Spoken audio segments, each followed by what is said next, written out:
Our next speaker is Briggs, excuse me. Jenny joined the U.S. Geological Survey in 2008 as a research ecologist and works interdisciplinarily with Geosciences and Environmental Change Science Center in Denver, Colorado. Thank you very much. I'm really happy and appreciative to be here, and it's my first visit to campus, but my PhD advisor many years ago did his training and collaborations here at Utah State, so I feel like I'm sort of an honorary academic grandchild or something like that. I've had many partners and co-authors in this talk and the studies that I'll highlight within it. I'm going to describe how we've tried to integrate science with restoration work in Colorado's Front Range.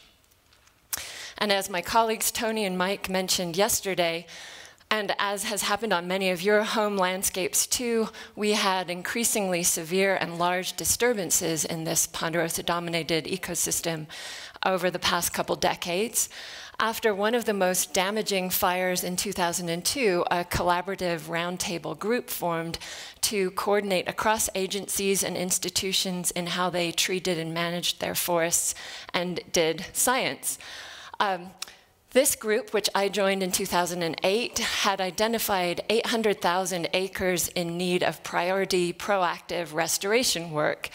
And so we were well poised in 2010 when the National Forest Service-led Collaborative Forest Landscape Restoration Program was announced. We wrote a successful proposal from this group and got funding for 32,000 acres of treatment over 10 years on sort of priority target locations within that bigger landscape. This is a really unique opportunity, and as others have mentioned, there were 23 CFLRPs funded around the country for this 10-year huge investment by the Forest Service in restoration work, and monitoring was mandated as part of the package. As our colleague Courtney Schultz has said, this sort of replicated experiment nationally was and is like candy for scientists. We had some objectives in our proposal that were going to guide us as we launched into this effort. And they were very broad and honorable, to do with establishing mosaics across our landscape, which was and is very uniformly carpeted with trees in many areas. We wanted to try and restore a more characteristic fire regime, have a more favorable distribution of tree species, foster native understory communities, improved habitat for wildlife, and at the landscape scale, again, work on this complex mosaic that other speakers have alluded to as well. So a subset of us, about 30 managers, scientists, and other stakeholders, prepared to collaboratively implement and monitor the CFLRP specifically as a sub-team of our Front Range Roundtable. And I had many logical thoughts on what the collaborative would surely do when the money arrived and we started work. I was sure that we were going to go from those big, broad, general objectives into more specifics on our collaborative definition of restoration and prescriptions, which areas would be treated, which variables we would track and measure, and what our targets would be for how those would change according to our definition of restoration.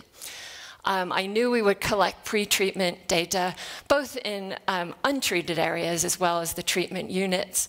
Then we would work on the treatments, we'd collect post-treatment data, we'd evaluate it, we'd revise the treatment prescriptions based on the data, we'd implement more, we'd collect more data, we'd go through the process embodying science-based adaptive management in action, and finally, of course, we would publish in forest ecology and management journals. But what we actually did in the early years, at least, was just a little different from what I had visualized. Surprisingly, we did not accomplish any of those things that I had visualized as the key first steps. And I'll tell you more about what we did do, but we did not do any of those things. We discussed them at great length, but we weren't able to do them. We did collect pre-treatment data on treatment units, but the Forest Service initially was very unwilling to invest in collecting data on untreated areas because the focus was on changing the overstory in treatments. We implemented treatments, but we weren't sure if they were really restoration or not because we didn't have that definition. However, we certainly collected post-treatment data and we certainly evaluated it. We weren't able to revise prescriptions based on the data, and this is still a challenge. However, that didn't stop us from implementing more treatments and collecting more data. Unfortunately, we were not able to publish right away at least, but this has worked out over time. And I'm not sure whether we embodied the classic science-based adaptive management process.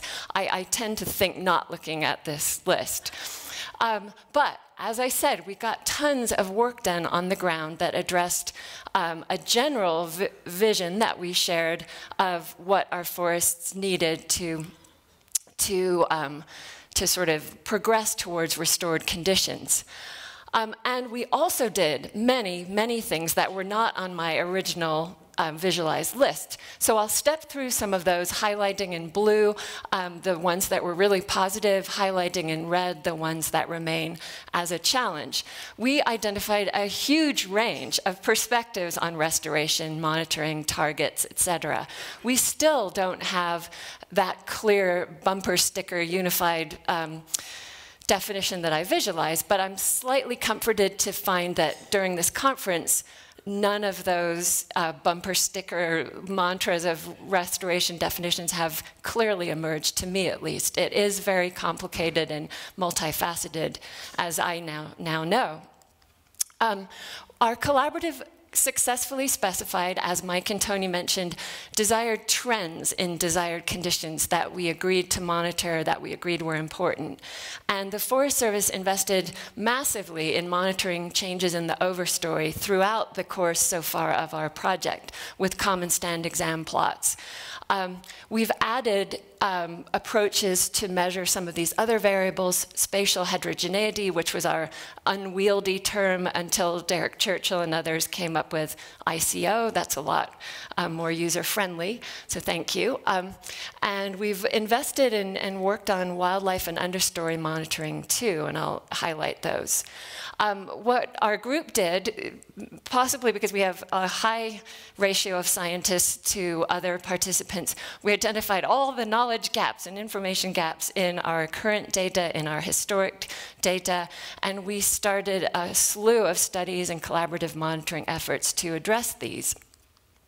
One that I initiated with Paula Fornwalt and Jonas Feinstein had to be done using a supplemental grant that we applied for through with the Southern Rockies Landscape Conservation Collaborative or Cooperative, because, as I said, it was very dicey at first to try and convince the whole collaborative and the Forest Service to monitor untreated areas and to focus on things like wildlife and understory and stand spatial structure that couldn't be monitored on common stand exam plots. So we had to sort of go off in a supplemental direction. And we also, thanks to our partners at Boulder County Parks and Open Space, some of whom are here, we got a supplemental grant from them too. And Boulder County has been doing restoration-oriented forest management prescriptions for many years before the CFLRP showed up. So we included some of their properties in our monitoring to kind of broaden our scope and have a basis for comparison with what the feds were doing. In these extra monitoring plots, we measured, as I said, a variety of metrics. And my colleague Jonas Feinstein invented a stand patchiness transect measurement method that I'd like to mention just because it might fit. It's extremely low-tech, especially hearing what Neil was just describing and what Derek was describing yesterday. But basically, we started at a common stand exam plot. We ran out a transect 100 meters north, and we walked along it measuring on the tape the size of any open and closed canopy patches that were above the tape. And also, what was cool and what hasn't been looked at a lot, I think, yet, systematically is we could document whether the closed canopy patches were multi-storied or single-storied stand structure. And that's something that can't be derived from remote sensing as easily, or it might cost a lot with LiDAR. So this is kind of an aerial view of a stand showing where our plot would be and our transect and how we would document this simplistic but helpful single-story versus multi-story forest patch versus canopy. And it let us sort of quantify the difference between stands like these two, for instance, but it was very cheap and quick. And our measurements showed that the early treatments were opening up our stands, but not always with an increase in spatial and structural complexity, or not even maintaining it sometimes. And this was augmented later by some much more sophisticated remote sensing analysis work. But to summarize, or to show you this kind of simplified single-storied stand structure, our measurements looking at, on the y-axis, the percent of forest patch length covered with single-storied clumps or patches versus multi-storied. The proportion of multi-storied clumps really went down by a factor of 2 after the treatments, which could be a significant concern for wildlife, for forest processes, for understory. And to summarize the findings of this paper that just came out with our supplemental monitoring, we did see in this degree of change column here, a decrease in metrics like basal area, trees per hectare, stand openness that our collaborative had agreed were desired trends. So yes, those represented progress towards our objectives, and the Forest Service Common Stand Exam monitoring effort confirmed, of course, those same trends. But then we had done this additional low-tech stand structure monitoring that showed that we weren't making a lot of progress towards the stand mosaic complexity objective, or at least that the consensus or the sort of status was somewhat mixed. For our metrics involving understory and wildlife, the good news was that in the first year post-treatments, understory cover and richness were not negatively or positively affected by the treatments. Our proportion of exotics is consistently low throughout our study area, and that didn't go up at least 1 year after treatments. And of course, as we know as ecologists, it's sort of too soon to really be confident. We need to keep monitoring these plots, but it was a relief to see that there weren't concerning changes in the first year. As for wildlife sign, we found fresh sign by ungulates on about 25% of our plots, both pre-treatment and 1 year post-treatment, and that was consistent in both treated areas and untreated areas. So the ungulates were using these treatment units in a similar manner, it seemed, as they were the untreated sites. For tree squirrels, we have the Abert squirrel, a species of management concern and some sensitivity, ponderosa-pine obligate. Their use of treated areas did go down in the first year post-treatment. I think 93% of plots had Abert squirrel use, both treated and untreated, before the treatments, and then after the treatments on the treated plots, only 70-ish% of them had fresh squirrel sign, feeding sign.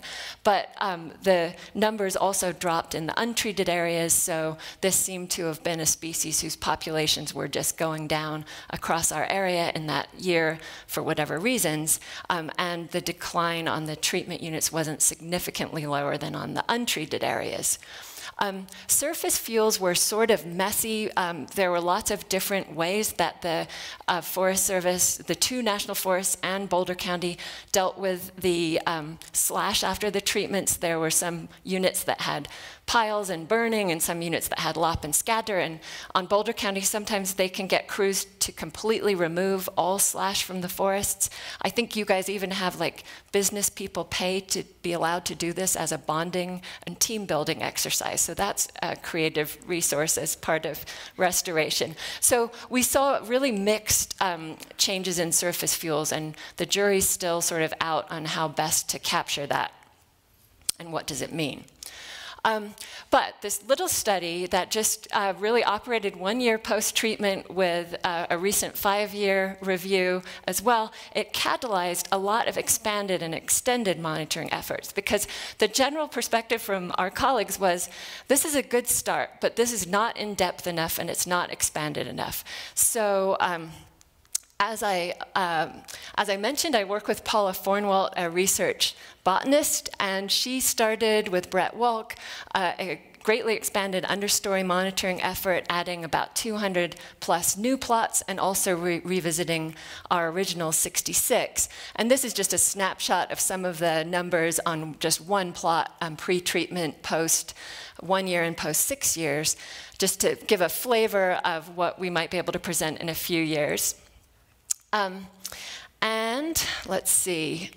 As I mentioned, Yvette Dickinson and then more recently Jeff Cannon started a proper remote sensing analysis of the structure and relationship between gaps and canopy covered areas using sophisticated remote sensing techniques. And I'll kind of click through this relatively quickly because it's complicated and the work is still in progress. But Jeff more recently has been able to use this imagery analysis and an extensive stand reconstruction study that Mike Battaglia described yesterday to see both how restoration outcomes in terms of gap size and sort of the like mixture of gaps of different sizes and shapes, which is captured by this thing called the gap decay coefficient. He's been able to figure out how the pre-treatment values of those metrics compare not just to the post-treatment values, but also to the outcomes of low and moderate severity wildfires that we've had in the same area. And he's also used the data from the stand reconstruction study to tell us how do our post-treatment stand structures compare to these historic conditions reconstructed from 1860. So there's been a lot of work to try and put the pieces of the different puzzles and variables of interest together. Our small and simple wildlife sign inventory didn't really cut it when I tried to explain it to a new regional wildlife ecologist, Rick Truex, who joined our group in 2013, I think.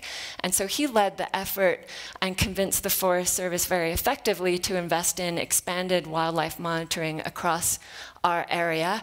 He led a sub-team in a kind of exhaustive assessment of which of the 300 plus wildlife species that live in the footprint of the restoration should be on our sort of tier 1 priority monitoring list. These are the ones that came out on top. They're mostly birds or tree squirrels. And without going into a lot of depth on this, we signed a contract with the Rocky Mountain Bird Conservancy of the Rockies now, to do spatially balanced sampling across the landscape in this kind of systematic grid of point counts. And every 2 years, they go out and sample exhaustively. I'm not going to dwell on this, but we had sort of a stratified procedure for figuring out where to put the grids and the point counts. And then our partners at Colorado Parks and Wildlife added camera traps at a subset of these sites to see if they could pick up other species. And they did, which has been really fun. There's, it looks like a mini grizzly bear, but it's just a black Colorado black bear, a tree squirrel, pine squirrel, not aberts, I think a coyote. We've captured a lot of bobcats and ungulates. But one challenge with all this is that our monitoring efforts are now going in a lot of different directions and getting data at different scales on different variables and metrics. So going back to the list of what we did and didn't do, we've supplemented data collection with field trips, and we've tried to have also this annual jam session, so-called, to pull the different sets of data together and figure out what they mean. But first of all, it's difficult to do this at a time when it might inform prescription revision and development. And secondly, it's been hard, the scientists are to blame here, to sort of wrangle the data into a simplified form. We seem to always be saying, well, this is in progress, it's too soon to tell with the wildlife, you know, we'll let you know in a couple of years. So the timing hasn't been very effective for sort of processing and interpreting the data. We have, as I mentioned, continued to implement treatments and continue to collect data. And there's been a very effective, surprisingly effective, I think, informal process of the data being used by certain key individuals in sort of informally modifying prescriptions to the extent possible during the course of the CFLRP. For instance, when we presented our stand patchiness, clumpiness transect data, our silviculturalist was able to modify some of the instructions that he gave to the contractors on the ground to try and keep things a little messier and less orderly looking after the treatments. And we've noted some success with this over time. And it's been quantified in the aerial imagery analyses that have been done, sort of tracking how things have changed and evolved. As I mentioned, we have begun to publish our results, and there's lots of papers and reports available on the Colorado Forest Restoration Institute website. We've been presenting actively. I've been trying to coordinate among other scientists at the other CFLRPs. We've found some very similar things and some different outcomes on our different landscapes. And the final piece I wanted to highlight is we have tackled the problem of how to do adaptive management more formally and more consistently. We spent hours and hours and hours locked in conference rooms hammering out the best adaptive management plan and process, and here it is. It's kind of scary, but it's very thorough. It has loops and sub-loops.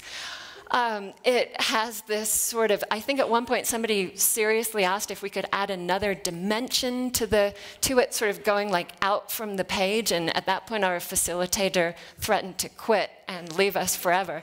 But one problem with this is that it's so complicated that we just, I personally feel, this is only my opinion, that we just haven't been able to engage with it. It's too much.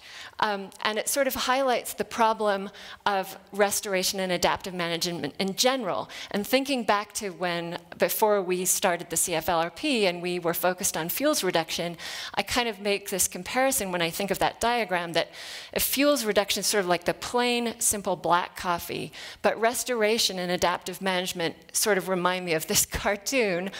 The person in front of me in line at Starbucks is always ordering something that has like 18 different components, and then the barista can just say, a complicado. Like, it's just super complicated.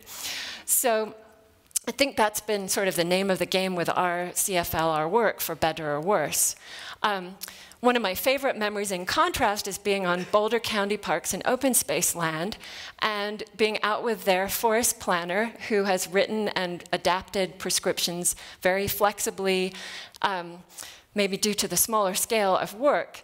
And I was out with this guy, and we drove up to someone who was operating a feller buncher, a sort of old school forester contractor named Mark Morgan, and he finished what he was doing. He tore up another tree, and then he hopped out and ran over to us and said, "Are your goddamn squirrels gonna be happy with this?" And the forest planner looked at me and said, "Well, she's the ecologist, what do you think?" And I said, "Well, I can figure out a monitoring." I couldn't give him, if only I could have said, yes, they will be happy. But as an ecologist, I had to say, it depends. I'll design a monitoring plan to help you figure that out. But just the three of us kind of represented an adaptive management triangle, because he could revise, one could revise prescriptions, one could do the work, one could monitor. And however, it's been a lot more complicated than that over time. So to summarize what's been working, what hasn't. A lot of publications have come out. I will not dwell on this because this is a scientific metric of success. But in a more general sense, we do have a commitment to effective restoration. That is positive in our area. We have had continued implementation of our treatments. We don't have a definition, and one big problem for us is restricted use of fire. We're sort of in the opposite boat to the forefry. They've had lots of fire, not a lot of consensus on mechanical treatment. We've done a lot of scientific work. We've done adaptive monitoring, which I didn't even know was a thing, but boy, we have done it. We've adapted our monitoring and evolved it a lot. However, the monitoring's gone in so many different directions that it might be hard to integrate it and put it in terms that are meaningful for prescriptions. We've done informal adaptive management. We've creatively leveraged a lot of resources and partnerships and other things.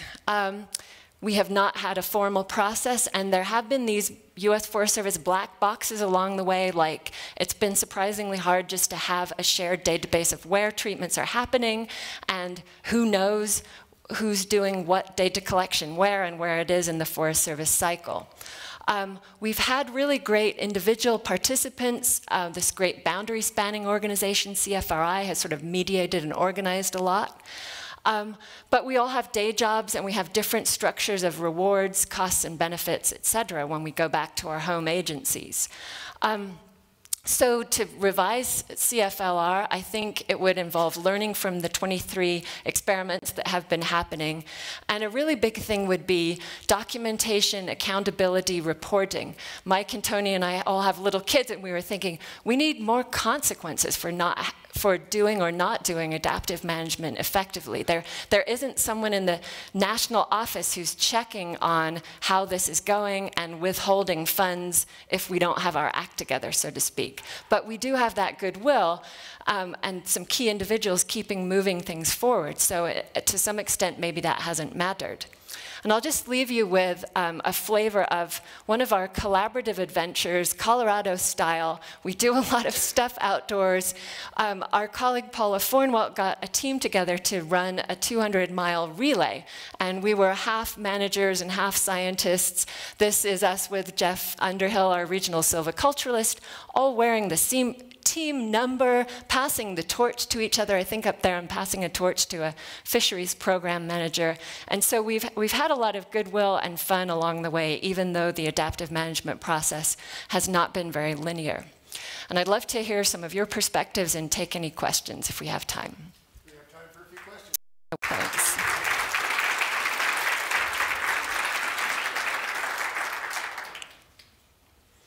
Yes.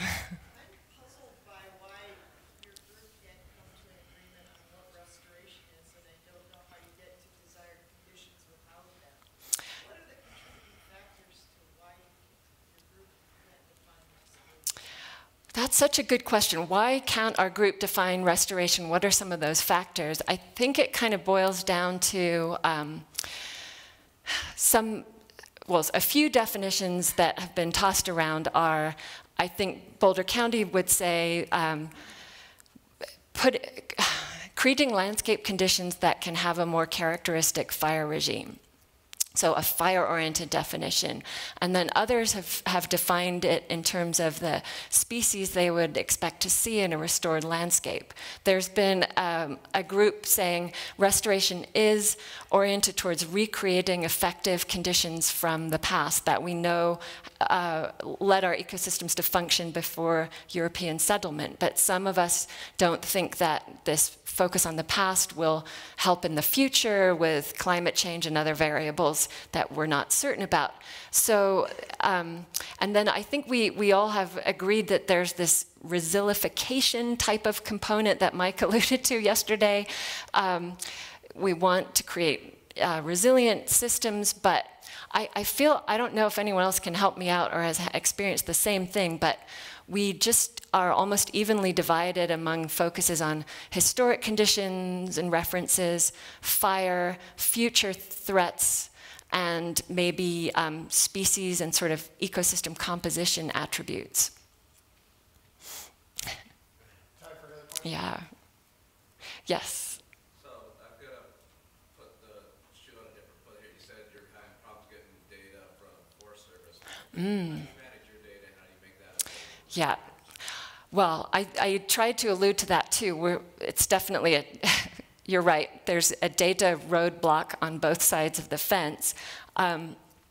We have tried to provide data at lots of meetings. We've done the low-tech version of sending people files and spreadsheets.